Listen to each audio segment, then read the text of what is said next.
Quick shout out to our sponsors, Tushy and Talkspace, for sponsoring this episode. Mwah. You know, a lot of people put on this like audition persona. I feel like what we got was Kimmy, but it seemed like an audition persona that just never went away. My close friends are like, people think that they can kind of get away with certain stuff with Kimmy, but if they actually try something with her, she'll snap. That anxiety and like striving for perfection manifested itself in other ways. The way that I would start to handle that anxiety and stress too would just be with eating.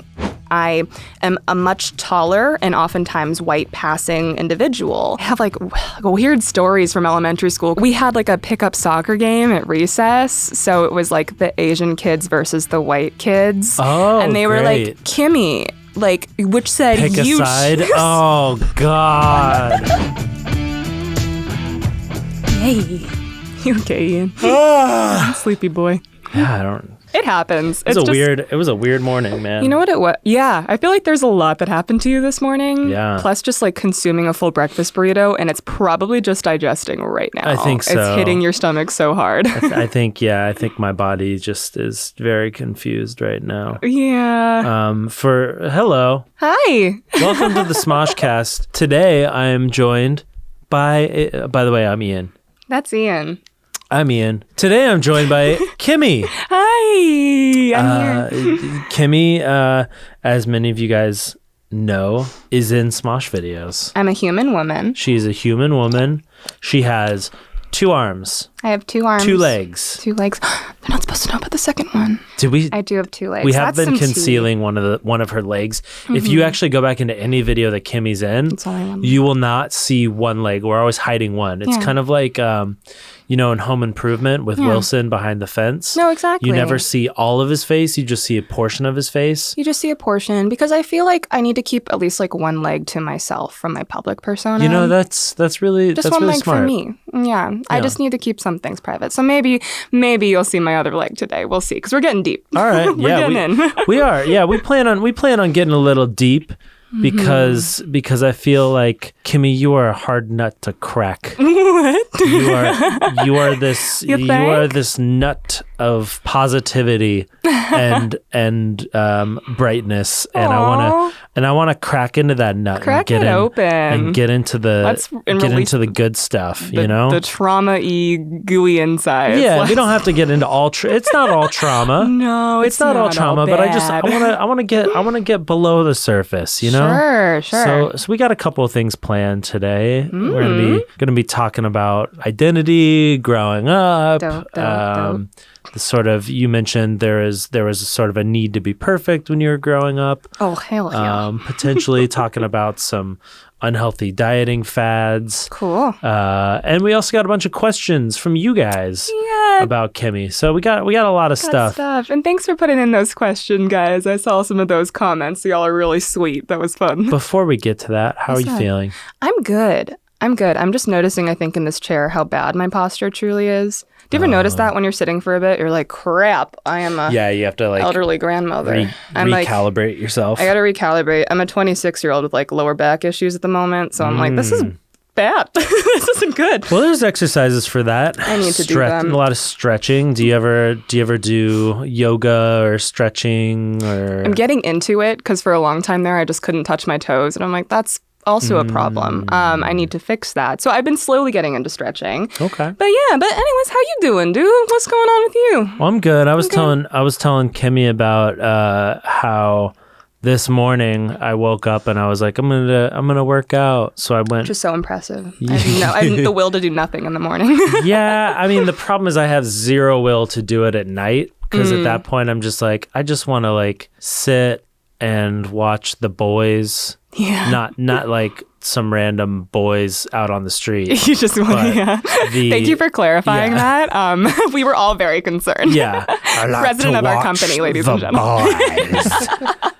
No, it's a really great show on Amazon called The Boys. Yeah. It's so much fun, but it's extremely gory. Look, I think we're reaching a point where like just because you can doesn't mean you should in terms of like violence maybe I'm just getting old, but I was never really a fan of like ultra violence gore stuff. Like it doesn't excite me. That's good. That probably means you aren't a mass murderer serial killer then inside. Like you're not cut out for it. Maybe you would be if you were like okay with that stuff, but because you aren't okay with it, you're like, I'm going to hold back on those tendencies. Yeah, maybe. Yeah. but like I was saying, I woke up this morning and I wanted to work out. Yeah. Because I just need to. And I was like lifting weights, and because I just have some like weights at my house. I was like doing like little dumbbells. Yeah, lift weights, bro. Yeah. I lift, bro. And I started feeling like really lightheaded and kind of like just nauseous. And this happened to me a couple times. And one time it happened to me at the gym, and I like ran into the bathroom and threw up, and I was like, that's not right. And yeah, with this morning, I was, working out, and then I was feeling a little lightheaded, and I was like, ooh, I don't feel good. And I laid down. I was like, ooh, I still don't feel good. And I went to the bathroom. I threw up. And I don't know why I'm doing that. And I think it's just because just going from like sleeping to then suddenly being like, Is that how you lift weights? No. No, I'm very, all right, look. But I would love that. Oh my gosh, no. You're very wet.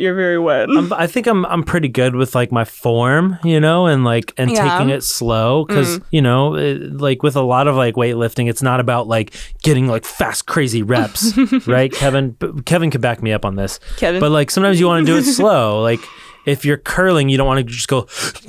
That's not it. It's not the full muscle workout if you're doing it that way. No, that's right. True. It's not the full muscle workout. You hurt yourself. Although CrossFit bros would probably disagree with me, but CrossFit I feel like CrossFit's like the more speed, the better. Yeah, do CrossFit's this fast just and like throw that and then go over there. That's my impression of CrossFit. It just seems like road to injury town. I don't get it. But hey, man, those CrossFit peeps, they look good. I got a nice bod. I have to admit. Collectively. It works. It works for me. They see the results. Yeah. That's true. So, about Kimmy. Let's talk more about CrossFit bodies. No. So let's jump into some questions. Questions? Hell yeah, let's do it. This one comes from Chrissy Furtado 1. Whenever you're on camera, you always seem so nice and bubbly. Have you always been that way? And if not, then what has helped you make that adjustment? That's a cute question. First of all, thank you. That's a nice compliment. I, in general, do consider myself to be a pretty upbeat and bubbly person. Like, I'm an optimist. I like to look at the good side of things. And I feel like it takes a lot to get me down, which is great, especially in the industry that I'm in. Yeah. But it definitely comes from my mama, for sure. If you think like I'm any bit like sweet, or like if someone's like, whoa, Kimmy, you're like too much right now, like you're like too happy. Yeah. They haven't met my mother. Oh, I'm like a little fraction of my mom. She's like Kimmy times 30. Dude, oh my God, that's right. No, like Smosh people haven't met my mom yet. No. That needs to happen. She is, she's much tinier than I am, but she is just like bursting at the seams with sunshine. I do not know how she like maintains to be. She's just so happy all the time. She's so sweet and bubbly. And I feel like too, there's this part of me too that is like a little like over apologetic at times. Like I'll apologize to like an inanimate object for like hitting it or something, like, and it definitely comes from her as well. Like we're both just those kinds of people. So I think if there's any dark side to me, it's probably my dad. Okay. But my mom is definitely like responsible for that bubbly upbeat side for sure. Interesting. Yeah. And then I guess if there's ever a time when I'm not feeling so bubbly or upbeat, it's like my way to kind of get back into that place, because it is like, for what we do, it is good to have energy on camera. It's good to kind of to be entertaining and upbeat, but I will probably just kind of like take a beat and like do the opposite of what I was doing and like meditate and just be like, hey, am I good right now? In what am I experiencing? And if so, if I'm experiencing something, can it just maybe hold off for a little bit longer so I can just be in the comfort of my own home, chilling and processing? And then I'll do that. I'll try and just kind of put it away for a little bit, but always handle it later. And that's kind of, I don't know. That's very healthy. I try. When did not all the time, but When did you meditate sometimes when you're feeling like stressed out about things or angry about things? I meditate to the best extent of like someone that has anxiety can meditate. So I'm just kind of like looking at like like there's this like therapy term of just like looking at each of your thoughts and like analyzing like what's behind them, like if that's just like an intrusive thought or if that's something that you're actually concerned with right now. So it's kind of just like analyzing what the heck's going on in your noggin. Man, have you experimented with meditating at all? I haven't. It's hard. I don't think I can legitimately do the actual meditation thing. That's just my form of meditating. Okay, got it. But yeah, I don't know. The calming music and the like having to sit in one place for so long is my nightmare. All at once. Because you're more of like a high strung type person. Like, for sure. Easily distracted. Definitely. Too much energy. I definitely was the ADD kid that like was always constantly moving and couldn't sit still. And to this day too, I feel like I can't just sit in one place for too long. Like I'm always having to move around. I don't know. I don't know what it is. I'm like a shark. I need to keep moving to survive. Have you heard of that? They're like, don't they have to keep swimming to survive? I'm bullshit. I didn't take marine biology. I think that's right. All right, I'll look it up. No, you don't have to. I just like think I either said the entirely right thing or the entirely wrong thing. I'm not sure which one it is, but I feel like they do have to keep moving. But yeah, I do move a lot, and I am like constantly distracted by things. It's a very entertaining existence. Really quick, the answer to your question, Kimmy, is that is a myth. That is not true. That's good to know. I learned something today. Thank you, Kevin. Some of them might have to, but most of them are totally fine without doing that. Oh, fascinating. Do they sleep? Do sharks sleep? That's. I think they've got to sleep. Do they sleep while they're swimming? They never sleep when they're tracking you in the water, always. Some sharks don't sleep like people, but they do have active and restful periods. So they don't sleep like we do, but they just meditate. They just meditate. Sharks meditate. You heard it here. Fact. Kevin just said it. Sharks meditate. I did not say that. Kevin confirms this message. He approves. Oh, that's wild. Sharks. If that's wrong, go talk to Kevin.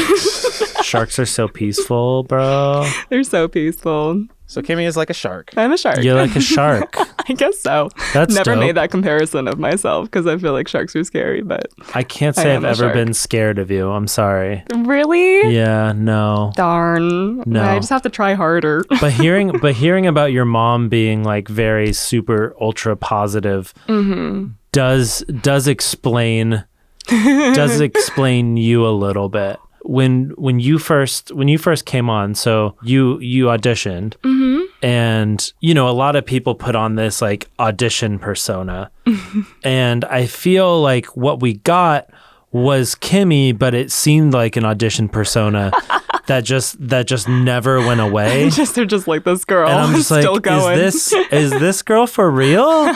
Like I couldn't. Like, I'll be completely honest. I didn't know. Yeah. And I don't know if anyone knew. They're just like, she's just very positive. Like there's nothing negative we can say about her. She's just very positive, and it's weird. Oh my God. I wouldn't say it's weird. No. Like I'm not saying that your behavior is weird. It's okay, it's a little weird. I understand. No, I've gotten that comment before. I for sure have.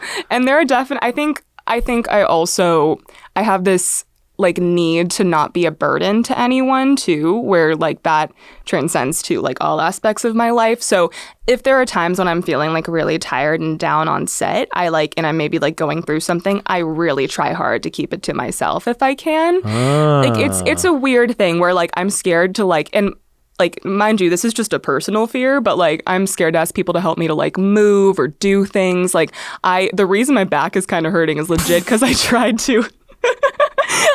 to move like really, really heavy furniture on my own without talking to anybody else because I didn't want to bother anybody. I just like, I don't know what it is. You can't do everything on your own, Kimmy. It's okay to ask for help. Now I got Smosh back. No, it is okay to ask for help, and I'm like slowly learning to be better with that, but it's a work in process. I think like a lot of just my experience growing up was like, there's something going on, I deal with it. Like if there's, like if I'm in a group of people, I want to make everyone feel good and happy and like not be the burden, not be the person that like has to get some help and like assistance. Like it's a lot. Because you were the big sister, right? I'm the big sister, yeah. So maybe that's what it is. Yeah, it might be. Yeah, like even just like when I was a kid, some of the topics we'll get into, like I can like expand upon more. But it is just something where like I learn to kind of do things alone. And not like I have the best parents. They're so supportive and helpful. But like so many things that I went through as a kid, I'm like, oh, that would have been so much easier if I just talked to somebody about it instead of like trying to do it all myself and like stressing to the max. Yeah, I never wanted to bother my parents with anything either. Yeah. What you, because you have siblings, right? Yeah, I have an older sister. You have an older sister, so you're the younger. Yeah. I get you. How far apart in age are you two? Like 2.5 years. Okay, so pretty close. Yeah, it's sort of similar to you, right? You just have one sister? Just have one sister. She's 4 years younger than me. Okay. I never wanted to like bother my parents with anything. No, it's true. I didn't really want them to know what I was doing. Not that I was doing anything illegal. Yeah. I was like making like little cartoons. Oh yeah. and writing Halo fan fiction. Oh, cute. Which is incredibly embarrassing. Little baby Ian. I love that. Yeah. But they never knew. As far as I knew, they never knew. Yeah. But I just never wanted them to know what I was doing with my time on the computer. Like, that's my private time. That's me just doing things for myself kind of thing. Yeah, I just like didn't want them to like ask questions. And I don't know if it was like a thing, like I was afraid of being judged. I mean, that's probably what it was. I was a teenager. It's so funny that was your past. I'm sorry, I didn't mean to interrupt, but like you were scared of your parents kind of seeing what you were doing on the computer. It was your space. And now look at you. I know. Mr. Smosh. And my whole life is out. bare to everybody. Yeah. It's like, I don't know what it was. I don't know if it was similar for you where you didn't want to ask for help because you just didn't want to involve people in your business. Yeah. It was very similar to that. And I think it was also, I don't know, I think I almost as an adult now have like overcorrected where I'm like too much of a communicator at times. Like I will like dive so deep into something. But like back in the day when I was a kid, I think I just like, by not talking to people about things, I would just like read and like fill in the blanks in my own head.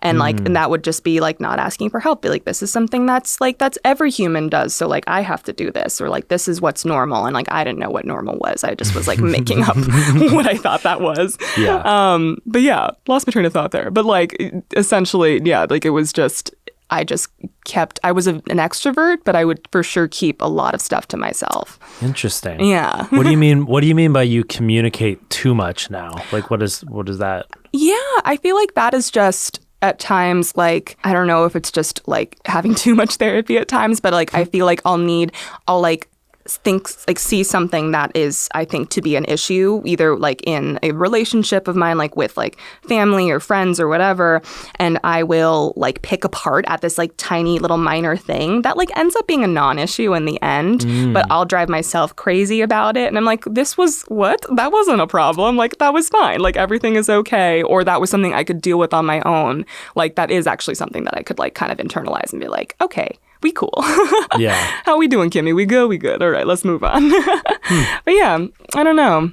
How do you feel you are as a communicator? I think I'm in a similar position as you, and I think this also just goes back to like, I think to a certain degree, like deconstructing, the sort of toxic masculinity that I probably had in me. I wouldn't talk about my feelings. Like I wouldn't communicate very much about what I was going through. Yeah. Or what I was feeling. And then I kind of did a flip where I was like, no, I'm going to like try to communicate as much as possible. Yeah. What's going on in my head right now. And then find that, the flip side isn't always the answer either. Like you do kind of have to like, and now I'm kind of in this phase where it's like, no, okay. So like I need to like think about, what I'm going through and like acknowledge like what's going on in my head, and then process it and then say it to somebody. Because a lot of times like it was just like stream of consciousness saying something.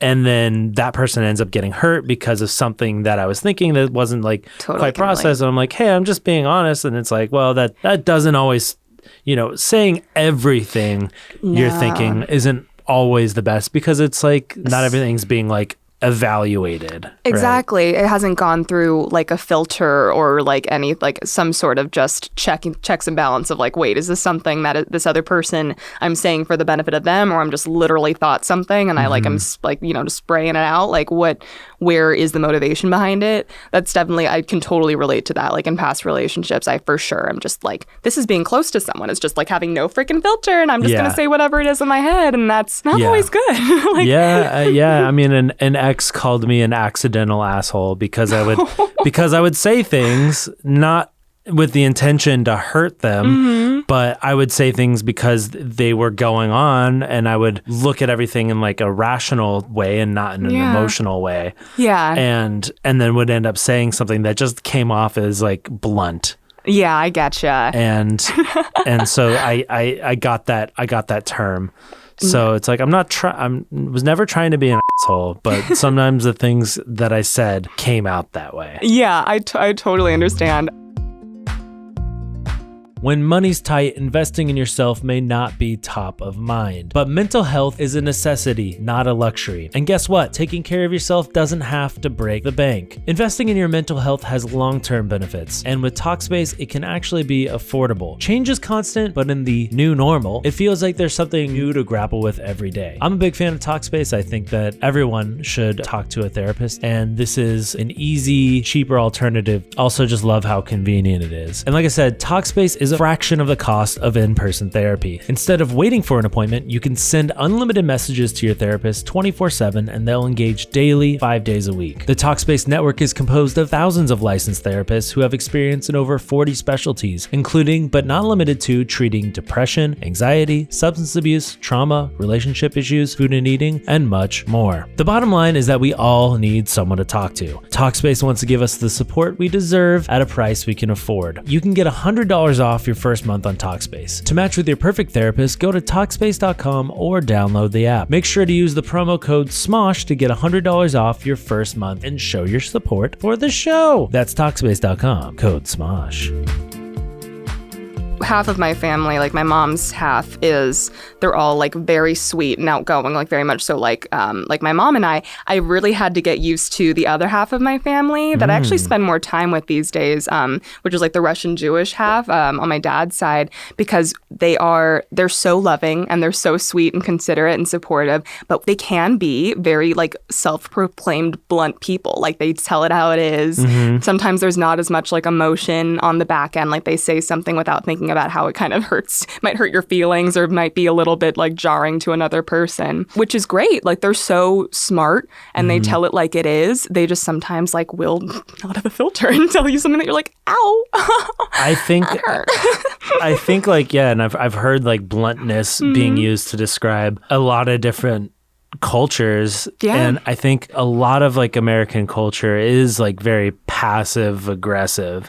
Like we don't, like we're gonna tiptoe around the issue because we don't want to hurt feelings. Absolutely. Or we're gonna kind of like not completely tell the truth because that could end up making a friendship harder or whatever. Yeah. And I think that's a very, I mean, I'm sure there's other cultures that do it too, but I think that's a very American thing. I agree. Of like not wanting to confront the issue because confrontation equals bad. Yeah, no, it's true. It's like the little white lie concept of like, people say these things that aren't necessarily true to kind of like protect someone's feelings and like minimize what they consider to be the damage of like sharing with them the actual truth. And it is not something I enjoy. I don't like passive aggressive behavior or just passivity in general. With communication is rough. Yeah. It sucks. I mean, like I've been in plenty of situations where both myself and the other person were extremely passive aggressive and nothing ever got done. No. Nothing ever got sorted out because we were all just being too polite to each other. No. Like we never confronted the issues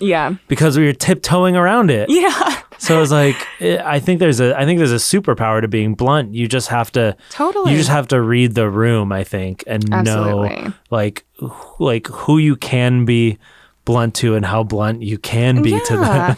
I also I do believe in the fact that like with being blunt, there's a way to deliver the truth that isn't like insulting. Like, you know, like that there's a way to kind of say like, I've noticed this, and not like, you're such an asshole because you do this. Like, you know, like not deliver your own like opinion on that person, just like kind of like stating what the fact is and that's it. Like, I feel like there is a level to being truthful, but also, like being able to not go beyond what you need to. Like, you can have the truth, but you don't have to necessarily like insult the person while you're doing it. Because I've definitely like had some relationships where people are just like, they like in the name of being blunt, they'll like say something super insulting, and I'm like, that's what?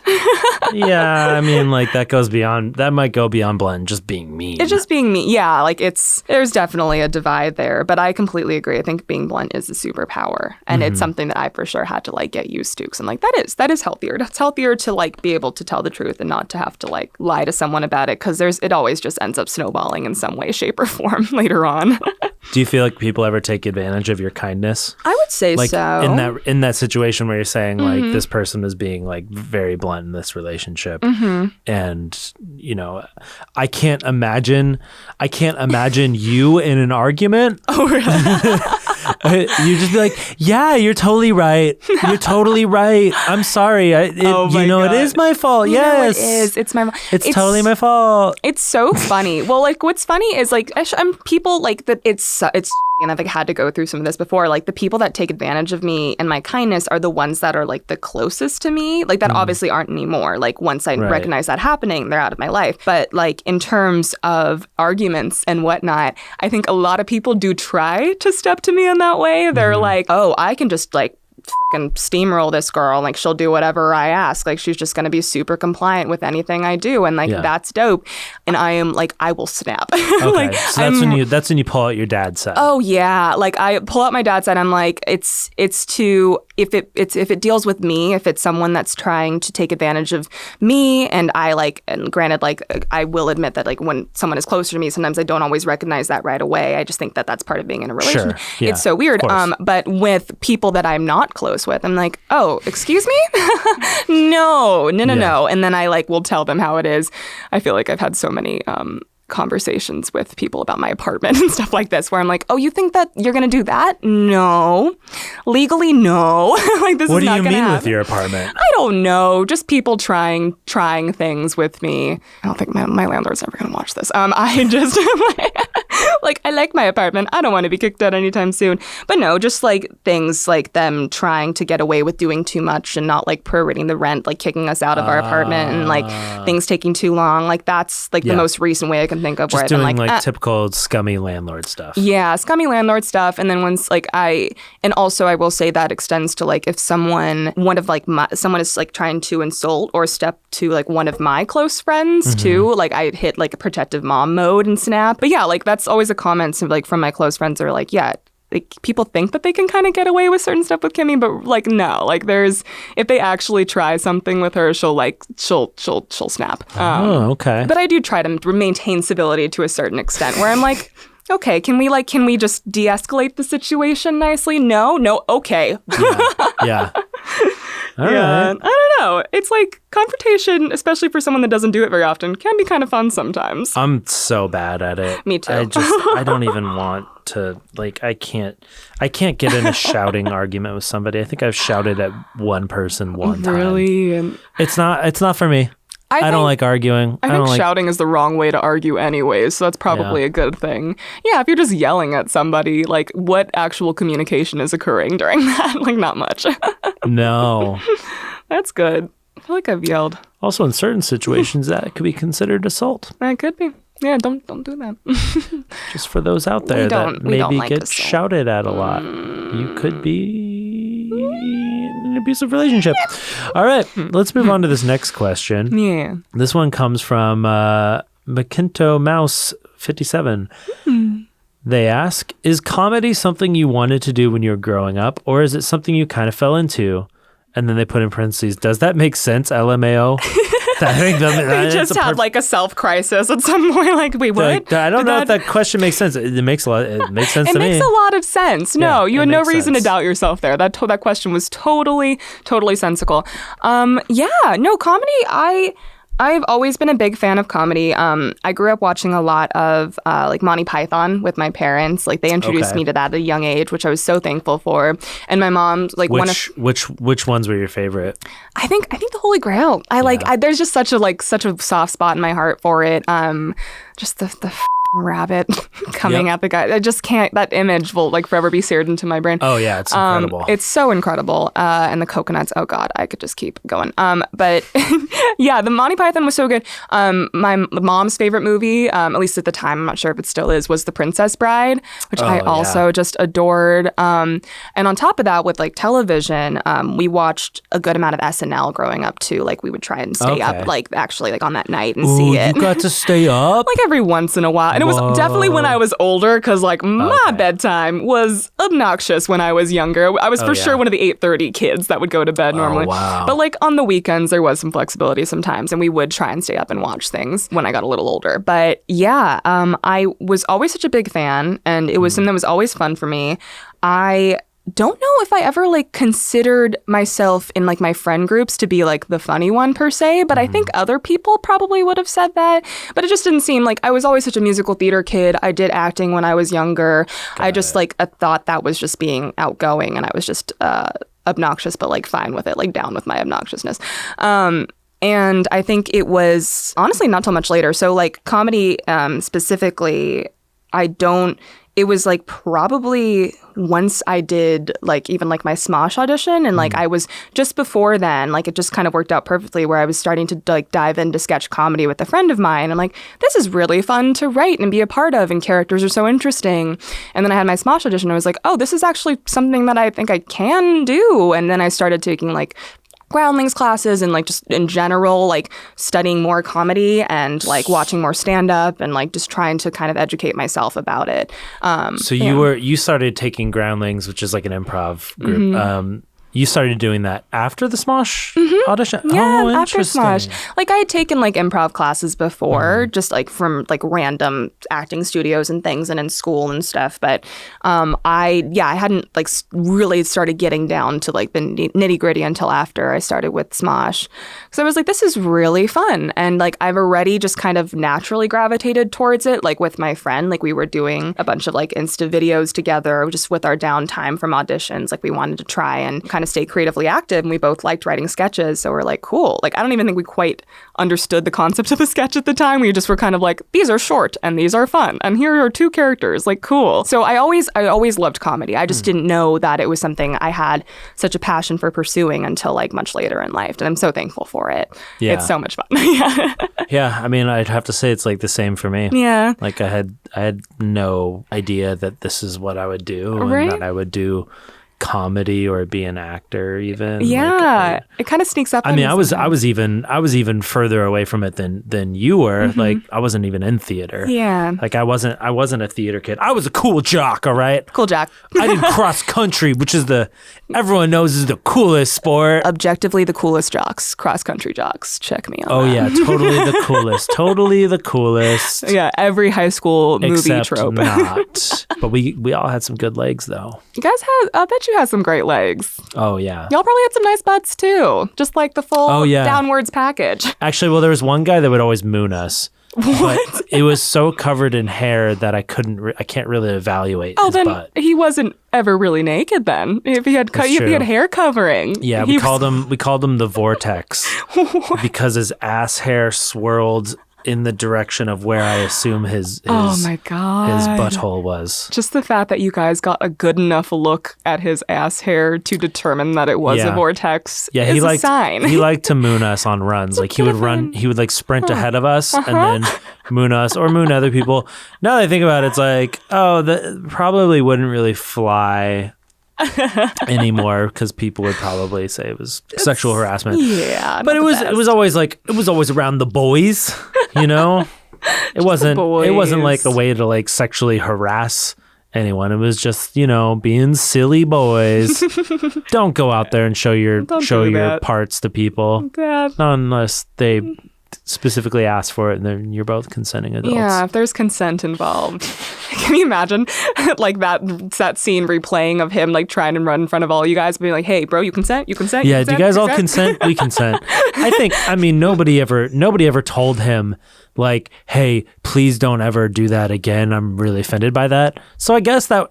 Well, no, that's not. No, I can't say that was a. No, I'm just saying I can't say that was a form of consent. Yeah. By not saying anything. Yeah, right. But I think we all had a good laugh. We always had a good laugh at his good times. At his just insanely hairy butt. So much hair. I don't understand. How did we get to this part of the conversation? Hairy butts? Hairy butts? Yeah. How is that not always our conversation? Yeah. This entire podcast is brought to you by Hairy Butts. Yeah, how did we get there? I don't know. So... Oh, we were talking about like our younger selves, and I was a theater kid, but you were a cool jock. Is it true that all the theater kids make out? If they did, that would make me really sad, because I just always wanted to be made out with. No one would make out with me. No one made out with you? I had my first kiss when I was, I think, like 16. So I had a few years there of like just longing for boy attention, and I never got it. There was quite a bit of like incestual couples within the theater community that would occur, and then they would make out with each other.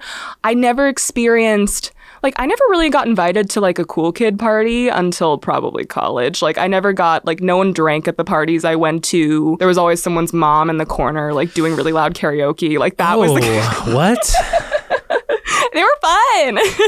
Karaoke? I don't know. I just like sometimes moms feel like they had to get the parties going, especially in Irvine, because they were just like super involved and like hover parents for sure. So they're just like, yeah, look at us having fun. I'm sure my mom probably did that at one of my parties too, which would have made me so happy, because my mom and I are just like so down with each other. Like, we're so close. But yeah, I don't know. Bless their little souls. They're just trying to get their kids to have a good time. I remember cuties. I remember because your mom is Filipino, right? Mm-hmm. I remember watching like an Anthony Bourdain episode, and he went to the Philippines. Yeah. And like there was like this whole thing about how like in the Philippines they take karaoke so seriously. Oh, so seriously, yes. Is your mom serious about karaoke? Is she just like crazy into it?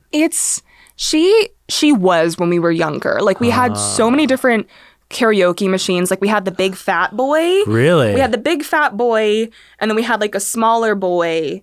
And then we had, I'm sorry, I'm getting far away. We made a smaller boy, and then we like later on started to transform into the SingStar family, and we did that quite a bit. We didn't spend as much time with my mom's side of the family growing up, but when we did, that was like our entire party was just like singing Karma, Karma, Karma, Chameleon, and like, I don't know, probably some Celine Dion song. My grandma's a big Celine Dion fan. That would be so much of the parties, and my mom missed it a lot and like would try and incorporate it into like our my friend group, and we'd be hanging out, or like if we had a party at our house or something, like there'd be karaoke involved. But yeah, I feel like Filipinos do take it very seriously, because also like so many Filipinos are so just like naturally talented singers and or dancers, and it makes no sense. Like, there needs to be way more talent scouting competitions in the Philippines, because I see videos all the time that have like gone viral of this like kid in like a poorer section of like some island that is just like busting to move and is so good, or like an amazing singer, like hitting these riffs and notes that like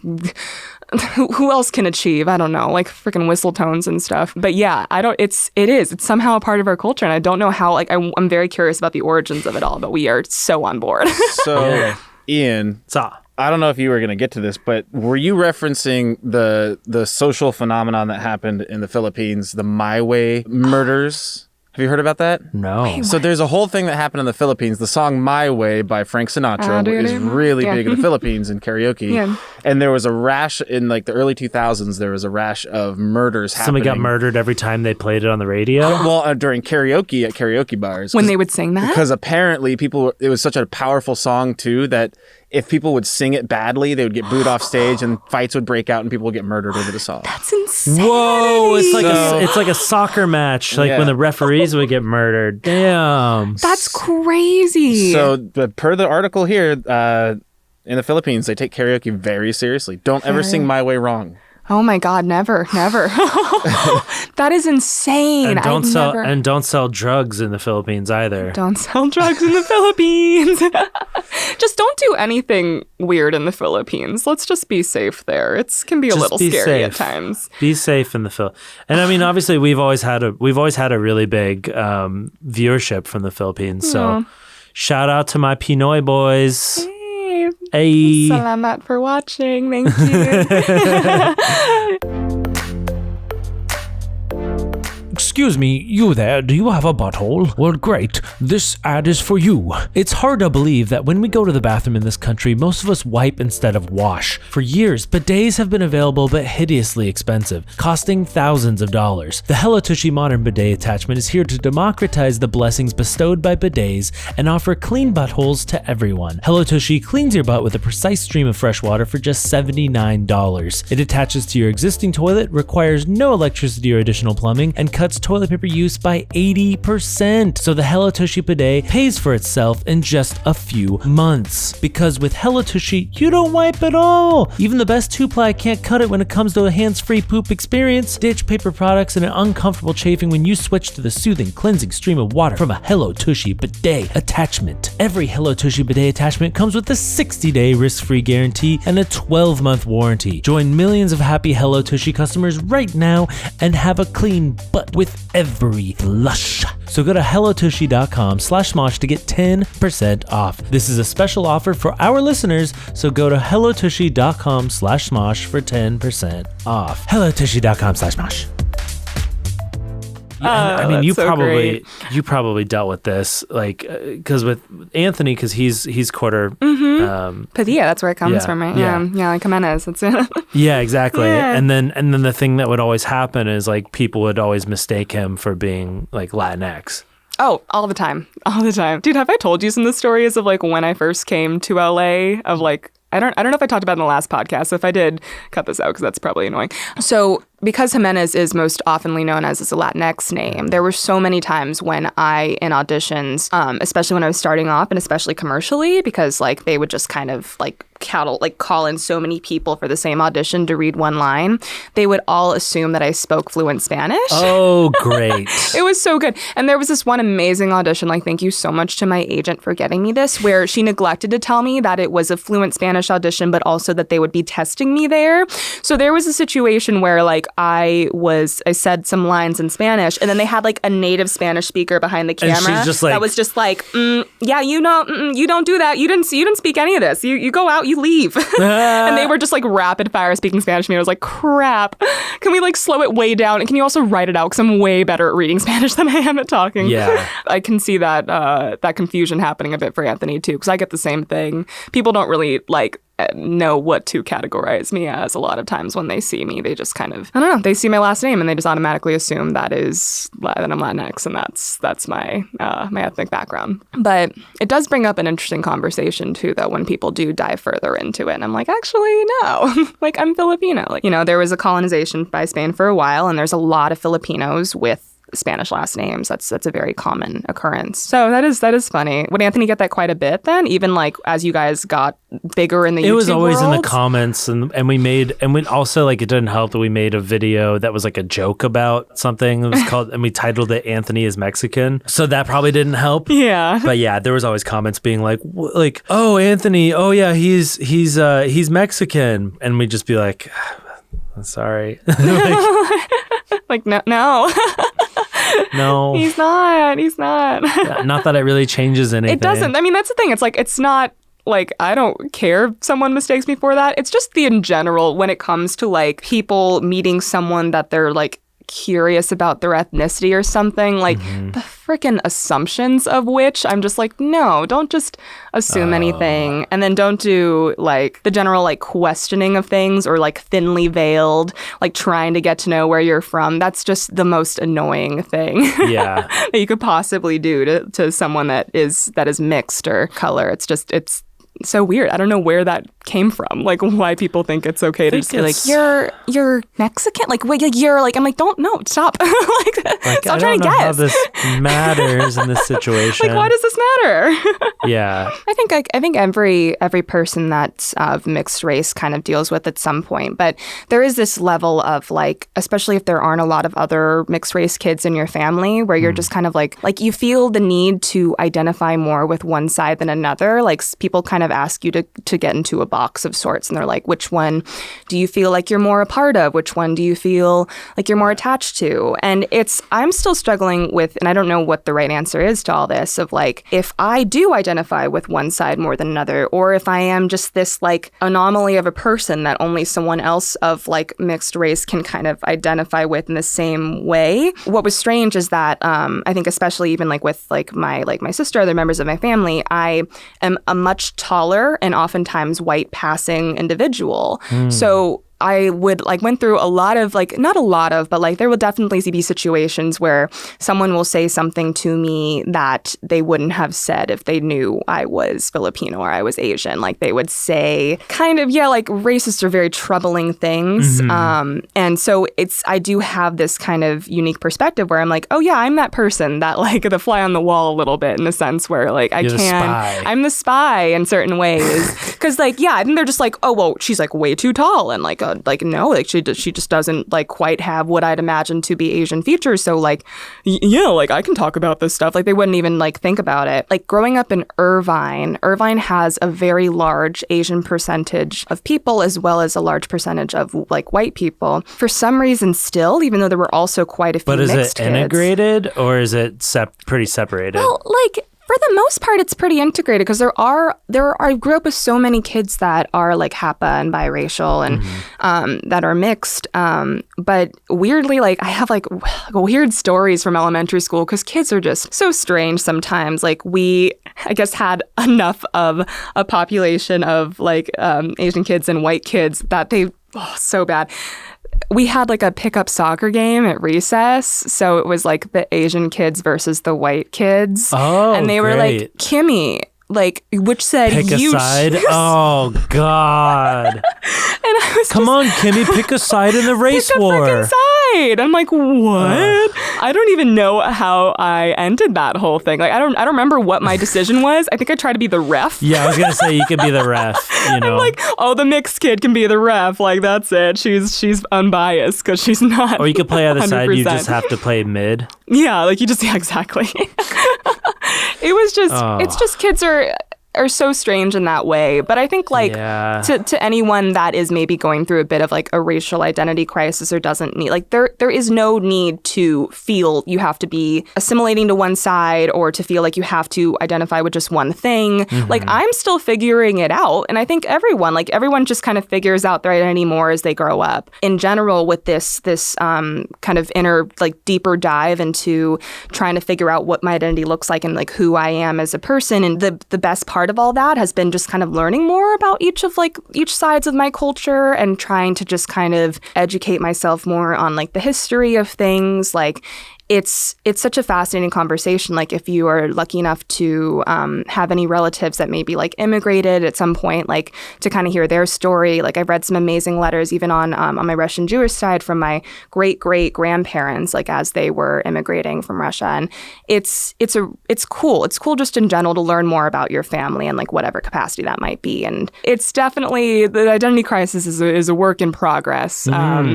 But yeah, I don't know. I think I'm in a very happy place where I'm I don't really quite know how I identify, and that's really cool. And even as one of the things I've been getting more into recently is just trying to write more. That's a concept I've been trying to explore, and because I think a lot of people can relate to that, I guess. But yeah, I get that. Mm-hmm. I was watching this Netflix movie that was based on a book called Indian Horse, and it kind of goes into it's a fictional story, but based very much on the realities of a lot of the First Nations people that lived in Canada. Yeah. The indigenous people in Canada, and a lot of their culture was wiped out intentionally. Wow. By the church and the Canadian government. Yikes. And it kind of goes into this whole sort of thing of how do you when you wipe out somebody's past and culture, you have people that don't have an identity. Yeah. And like the whole big like, phrase that came out of that movie was like, you don't know where you're going without knowing where you've been. No, it's true. Yeah. Learning more about your past. And that's so interesting. And that was on Netflix, you said? I think it's on Netflix. Okay. Yeah. No, that's so true. Do you have any idea of like your family's like kind of history, or like have you guys always been from Northern California? Like Yeah, I mean, like it's never really had to be something that I really grappled with, and obviously that's a privilege thing, I think, to be like, yeah, no, I don't know, like I'm a straight white male, like this place has been kind of built for me, so I guess it's okay. Like like I think I identify more as a Californian than I do as an American. I get that. Because it does feel like like America is such a, but then I think about it more and I'm like, well, California is massive and there's a lot of like ideals, ways of living that I don't agree with that other Californians have. So do I even identify as being a Californian? I don't know. Who knows? What is it? I don't like to me it's not something that I trouble myself with very much. I gotcha. But that's so interesting though, because California really does, like if you go to another part of the country, a lot of times, like especially when I would spend a lot more of my childhood and growing up experience in California, and then I would like randomly go on trips to places, it's unrecognizable at times. You're just like, wait, we're still in the same country? Like these people are crazy. I mean, we shouldn't be. No. Right? It's a large landmass. Like, it is a large landmass. You look at Europe and it's like you drive for like an hour and you're in a totally different country. You could drive for 10 hours and still be in California. No, it's true. Even like Northern California versus Southern California, there is such a difference too. And I feel like the way that people kind of like operate and just like hold themselves. My mom was born and raised in LA and like didn't really know much else other than that. Like she went to UCLA. She spent her life there essentially. And then my parents were pregnant with me. Weirdly, we were living at the time in Butler, Pennsylvania, in this kind of like really rural part where like it was a lot of people there just like had never seen an Asian person before. My mom was just like felt so out of place. This like poor tiny super pregnant Asian woman just like walking around trying to like shovel snow and stuff. Like, oh gosh, wow, what a superhero. But she was just felt so weird and so off-putting, like to be living there for an extended period of time, that she was like, nope, gotta go. Like a year after I was born, like we moved back instantly. She's like, this is what I know, and this is like, it felt weird to be considered an other in another place. Like that's not a fun experience. But yeah, it is crazy how big of like how much landmass there is in the States and how vastly different things can be from like one side of the country to the other. I think the last thing that I kind of like that we talking about your sort of like struggles with, anxiety or body image issues, diet fads. A lot of us have fallen victim to. Oh gosh, yeah. I guess it all kind of comes back to anxiety, right? Yeah, I mean, like even what we were talking about earlier of just like I didn't ask for help when I I didn't feel comfortable being a burden. I can look back at my childhood now and be like, oh yeah, that was just a super anxious child, like poor baby. My parents, like they definitely, my family in general is just we're all so. They're also smart and so driven and successful, like have done a lot of amazing things. So there are certain things that like other families, it'd be like, this is a major accomplishment to graduate from college, to get all A's, to do all these things. For our family, it's pretty like, if you don't do that, like what's wrong with you? Oh, interesting. So I don't know what it was. So like growing up, I for sure was just not like, again, like I can't reiterate enough. My parents did not put this kind of pressure on me, but I legit would feel so bad and crappy if I like didn't do the best I did on like I could on a test. Like if I got like a B+ on something. Were your parents both like pretty like tough love, like not hard on you, but like very like just stressing success? Like, I think they just genuinely thought that all these things, like, I really wanted to do. But, like, yeah, I just had way too many activities going on as a kid. Like, I was president of 2 different clubs. I was in honors and AP classes. I was, like, an executive on a charity league. I was in varsity soccer. And then, like, I did swim for a while. And then I also was doing theater and, like, plays and stuff on the side. And I feel like I'm even missing, and then club soccer outside of varsity soccer, which actually would take up the most time often. And I just had all these things because it was like, you need to do these things to get to college, like, which is true. You do need to have all of these. Oh, and student government.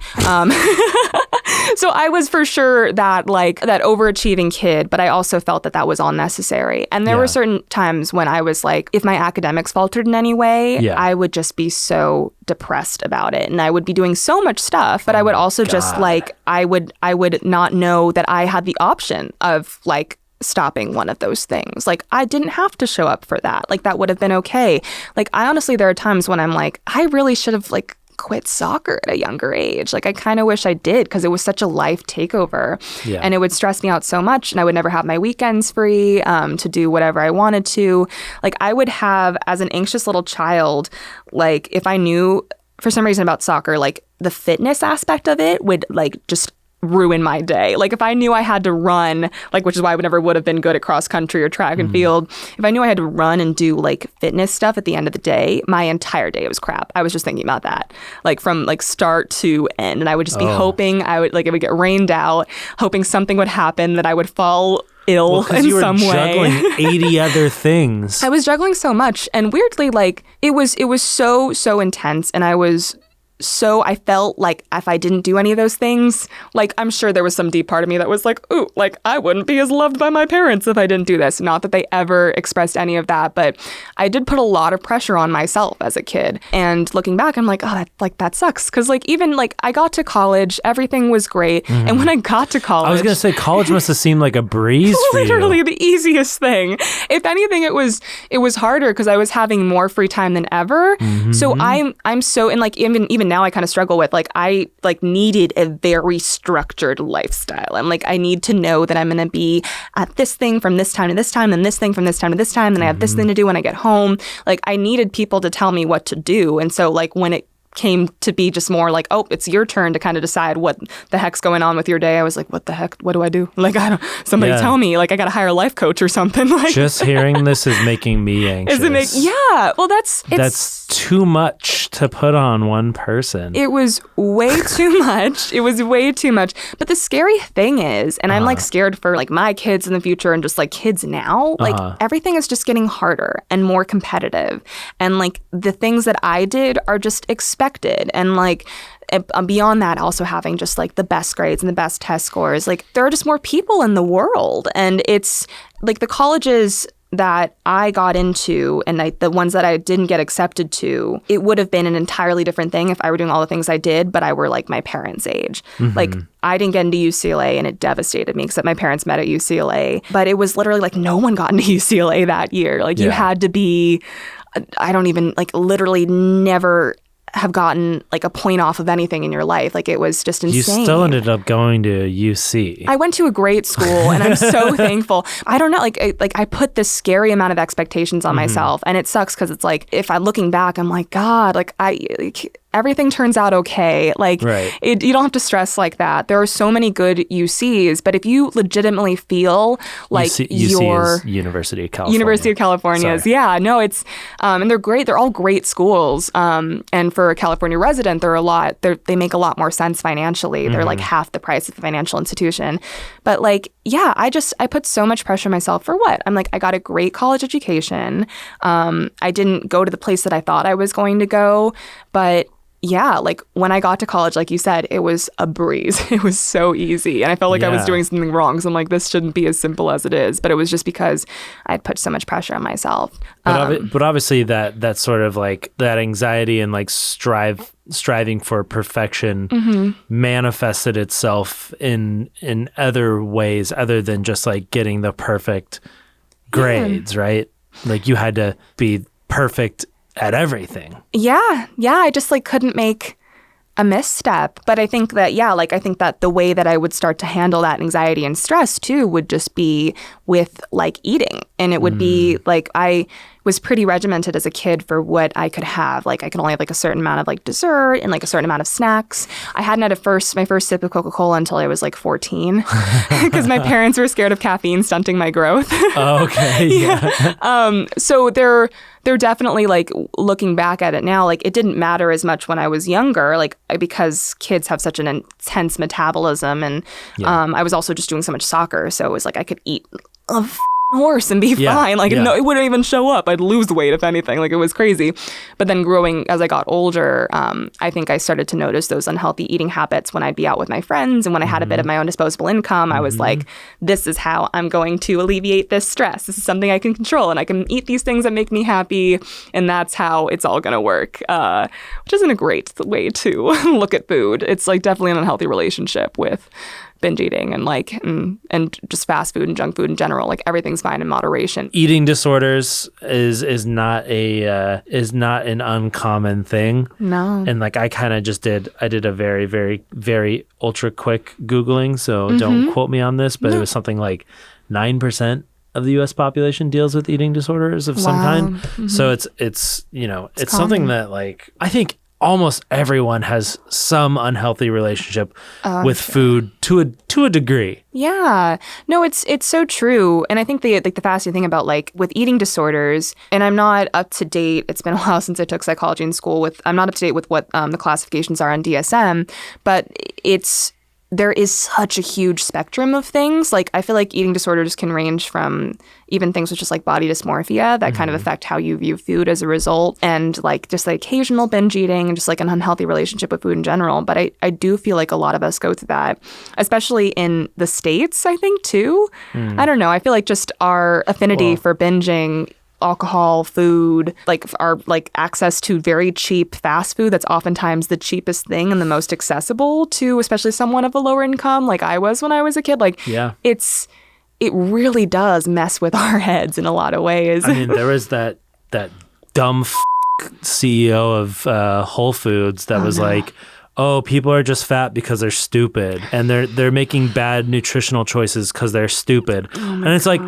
no, an idiot. That is the statement, like the purest statement from someone of such privilege, like of like literal, like he has not had to experience any hardships in his life to have a statement like that. Like that's absolutely insane. If you have $2, you can get a meal at McDonald's. Yeah. Or something like that. Like $2 or $3 can get you like the dollar menu. That will give you a fill of food. Yeah. And is it going to be good for you? I mean, it'll get you plenty of calories. It's going to be a lot of calories. It'll keep you alive for sure. Yeah, but your fat, cholesterol levels, like everything like that suffer in the meantime. Your macros are going to be off, bros. Your macros are going to be off. Oh, you're definitely not going to go into ketosis doing that. Show, bro. But yeah, I mean, like the whole food system in this country, and not just this country, but in a lot of places, it's so wacky. It's so messed up. Because, I mean, if we had to pay the real price for meat, the dollar menu would not exist.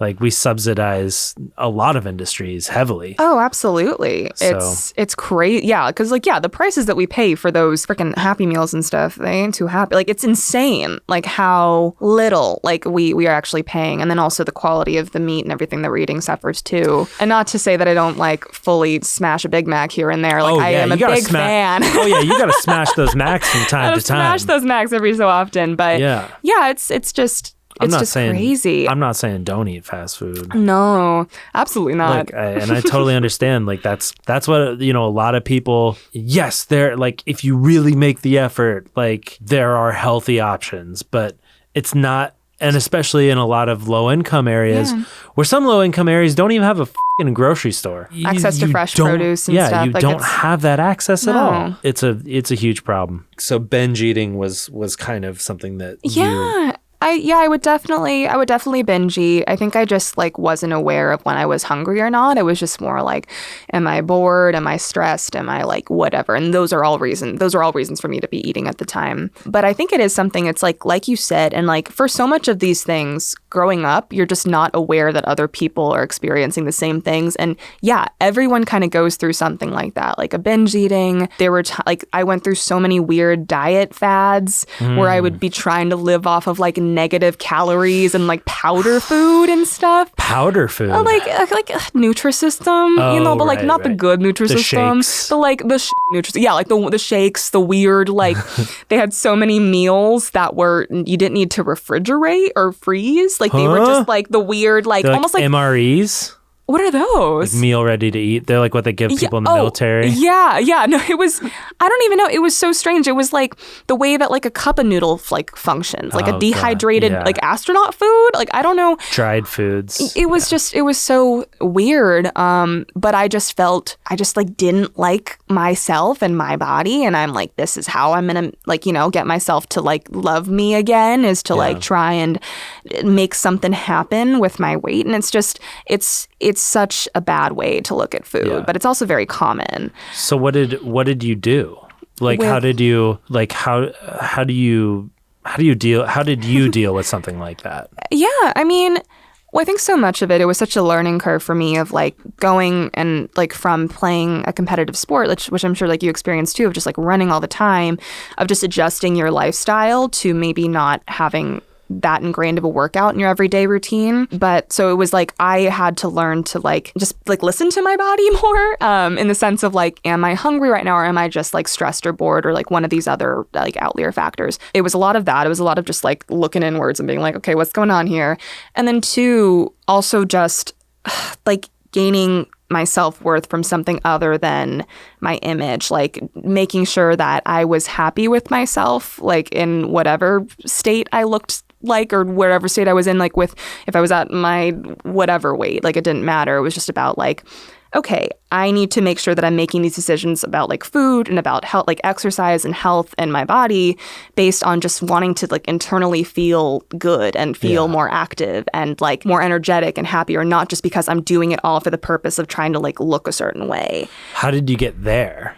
It's still a work in process. Because I feel like that's a path that a lot of people are on. Absolutely. And it's really hard to get to a place like that. So like I'm sure it was like a few different things, or I had tried so many different diets and fads and things like when I was younger that just were not successful. Like they're all such like lose all this weight real quick and then that's it. And then like you can't sustain that because your body isn't.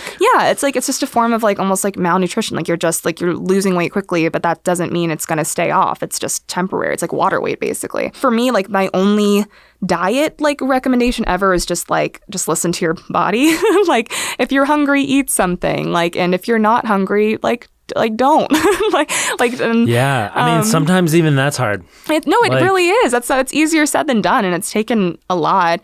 And then I guess in terms of just like self-love, it's just giving yourself the time to, as cheesy as it is, like affirm your other good qualities about yourself. Like, what do I like about me? Like besides just like my appearance, like I need to gain some sort of like inner validation from something other than aesthetics. Cause that's just such a flimsy thing to base your entire self-worth on, but it's way easier said than done. Like, I think it's just like waking up in the morning and like reminding yourself of like the things that you like about your life and who you are and like what you're going to do with your day that excites you. That's not just taking photos of yourself and like posting them. Is that something you do every morning? Like you? No, I'm definitely not this like perfect person when it comes to that sort of stuff by any means. It's just something that I previously would consider it to be I'd be like almost embarrassed to like kind of like be like, ooh, go me. Like like it would feel a little bit like self-involved, but I'm trying to get better of just like being like, okay, like I like these things. Like, hey, I did this really cool thing today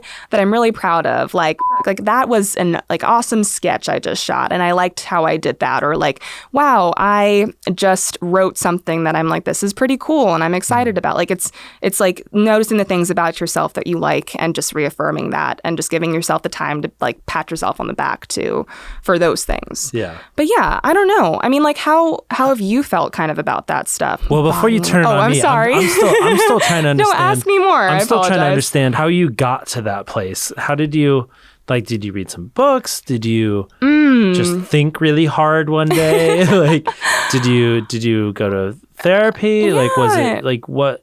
Like, how did you arrive to this solution? Because I feel like there's not one way to get there, and I feel like everyone has their own journey and their own path, and it's sometimes the work is never done. You've sort of highlighted these things that you weren't happy with yourself, right? Or you said like, okay, I'm not looking at this in a healthy way.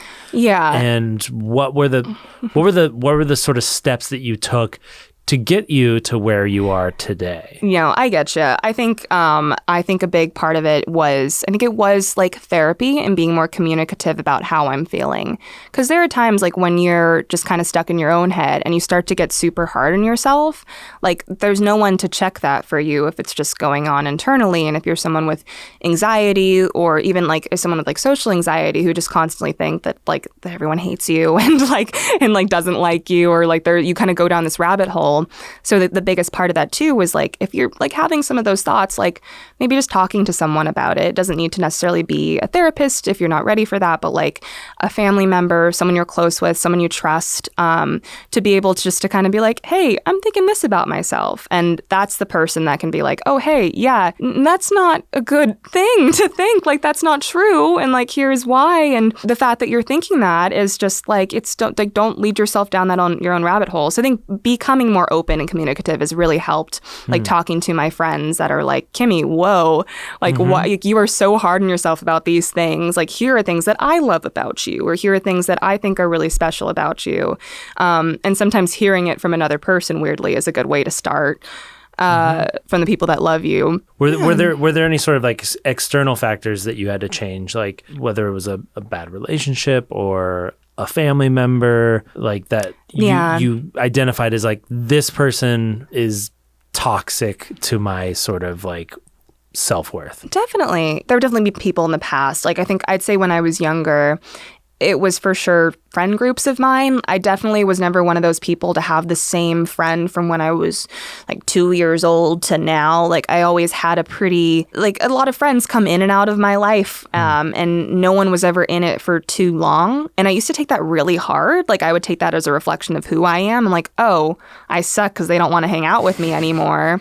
And it was it was just like, we never really got to know each other. Like, we were all just kind of friends because it was convenient. And like, those were people that like, well, they didn't say anything hurtful per se. It just, I don't think I ever felt really validated by my friends or felt supported because they just honestly didn't know who I was and I didn't know who they were, like vice versa. So like, I was really hard on myself back when like I would lose those people in my life. And now I'm like, oh, wait, no, you keep the people in your life that validate you and support you and make you feel good. You take the ones out that are like trying to cut you down, that are like trying to insult you or bring you down to a level, because oftentimes, like, and that sucks for those people, like they're really insecure and they have a lot of stuff to work on and they're in no place to be in any relationship or friendship. Right. But yeah, definitely more recently, like there were people that I had to kind of cut out. And I think even coming out of those like relationships, I'm like, oh, wow, I put up with a lot more than I should have. And those mistakes also kind of inform my future decisions and how I can recognize faster when someone is being unnecessarily hurtful, or they're saying something that isn't kind, or they're not supportive. Because I feel like every relationship in your life should serve a purpose in some way. Like, you should be like, that person should make you feel good or support you or be there for you in some way. Or be honest with you. I think one important thing to to mention to the viewers is like, you know, when you say cut out the people that are being hurtful, I think some people, I mean, you have to know that like every friendship isn't always going to be completely positive, but you have to understand that when your openness between friends and being honest about issues is great. I don't want people listening to misconstrue that with, you know, oh, if I have like a rough time with my friend, that means I should cut him out. No, I think it's definitely the intention, right? If the intention is to hurt, or if the intention is to hurt you in some way, then absolutely cut them out. Absolutely. And I think that's something that you've realized. But yeah, for me, like I've been working on trying to be more open with my friends and have a deeper connection with people. It is easy to just keep things very much on the surface and be safe. Definitely. It is that very American thing. No, it's so true. No, I agree entirely. I think for me, like with the relationships I was referencing were people that were just nothing but hurtful. Like there was no supportive aspect to that. I would have conversations with these people and try and be open and honest with them about like, hey, like that's like not the nicest thing that you said to me. And I don't really feel that great when you do it. And they would just be kind of so self-absorbed they wouldn't notice that. But no, absolutely. I think being open and honest and communicative in any relationship is so healthy. And like, obviously, a lot of relationships go through ups and downs. And if one person makes a mistake, it doesn't mean that they're a bad person or that they're not worthy of a second chance. It's just kind of gauging how you feel and how you felt throughout the whole thing. And I think that's good that you gave them a chance. Yeah. I'm nothing if not, I mean, if anything, I think I'm one to give people too many chances at times. I think I'm in a very, like, in a place in my life right now where I'm like, oh yeah, like that was bad, bye. And like, just like feeling self-empowered in that sense because I've never been like that in the past, really. It's a superpower, man. Cutting out friends that are not beneficial to your life is a superpower. Yeah. And I it's hard. Couldn't recommend it more. It's wonderful. Cut them out. You don't need them. All right, we're gonna move on. Cool. To the shoot dude. Shoot dude. Shoot dude. Shoot dude. Shoot dude. Shoot dude. Shoot dude. Shoot dude. Shoot dude. Shoot dude. Shoot dude. Shoot dude. Shoot dude. Now, give me, it's been a minute since I've been on the podcast again. Give me a little rundown of what the shoot dude is. Right. So the shoot dude, we have petitioned our lovely listeners and viewers for stories that make us go, shoot, dude. That's right. And they have submitted to shootdude at Smosh.com. That's SHOOTDOOD at Smosh.com. And every episode we read one out. So this one's from Chris, and Kevin's told me that this is a very long story that he has truncated. So Chris, please don't be mad. We just made your story a little more succinct. I'm using my SAT words. Oh, look at you. Truncated. Truncated. I know. Chris said, besides being a teacher, I'm a professional violinist. Oh, nice. Cool. I was hired to perform for a newlyweds' first dance at their reception. They requested Ed Sheeran and Beyonce's Perfect. The wedding planner asked me to stand/perform right next to the cake table that was situated next to the dance floor. They had activated a fog machine, which created a very elegant yet mystifying first dance by the wedding couple, complemented by my violining. Is that a word? My violin. Yeah. I don't know. He's a violinist. I feel like he should know. He should know. Little did I know, though, that the fog machine had created a large puddle of melted dry ice right next to me, but was still covered by the remaining fog on the dance floor that I stood next to. I proceeded to walk off the floor and stepped right into the puddle, lost my balance, and did a funny dance. I fell on the floor in front of the large crowd of guests, with my entire right side soaked in melted dry ice. Even worse, as I fell, my foot grazed the cake table and kicked it, causing the 3-tiered cake to wobble. See, this is what I was worried about. Oh my God. I know. I'm like, this story is like taking turns that I didn't expect. Okay, the cake table's wobbling. The cake's wobbling. No.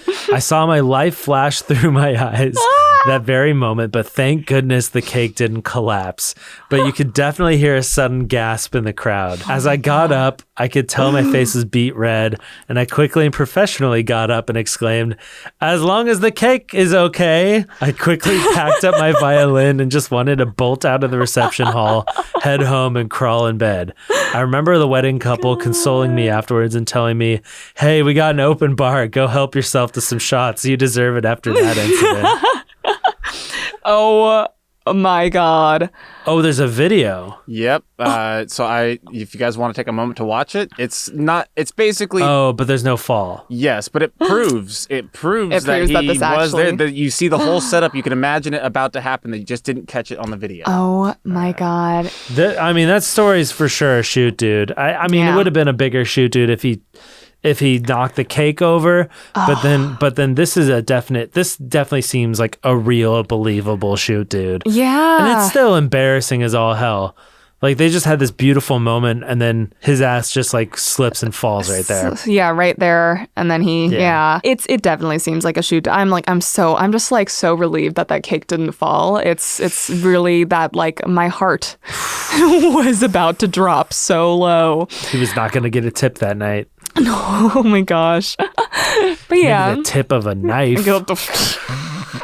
Yeah. Murdered over cake. People have been murdered over less. That's true. What did we learn today? They've been murdered over Frank Sinatra's My Way. Yeah, Frank Sinatra's My Way. You could be murdered over anything. That's the fun part of this society that we live. Well, now I know not to do Frank Sinatra's My Way in the Philippines. Never. I'm going to skip that song. Oh my God. It's like Macbeth in a theater. It's like the thing that you don't do. Oh, yeah. Or else. It's cursed. It's bad luck. Yeah. Okay. Never say it. Apparently, I didn't know. I'm learning things today. I love that. I also learned that sharks, everything I know about sharks is wrong. And that's okay. Yeah, sharks are pretty chill. Sharks are, they're not that much of a threat. I like sharks. Well, Kimmy, this has been an adventure. Thank you for sharing things. I feel like we cracked that nut a little bit. Do you feel like you got to know me a little more? I feel like we cracked the nut. Cool. Just the cracks have begun. They've begun. And we're getting into that meaty, nutty center. Yeah. I hope that's not too creepy sounding. Nah, I liked it. I like nuts. But thank you so much, Kimmy, for coming on. Oh, my pleasure. Anytime. We're gonna jump onto a stream right now. Yep. On twitch.tv/Smosh Games. So watch that. We're gonna go do that. And thank you guys for listening, watching the SmoshCast. As always, if you have not rated it 5 stars on the podcast, go do that. Go do it. What's wrong with you? Give us a review. Do it. Say, haha, I like Kimmy. That'd be nice. And go subscribe. Go subscribe to our YouTube channel. Yeah, subscribe to that. And thank you so much for all the questions today. Those were some fun ones to answer. Thank you for the shoot, dude. Mm-hmm. I feel a little therapized, but it's all good stuff. This is great. It's a good way. Yeah. Yeah. Cool. And see you later. Okay? I'll see you later.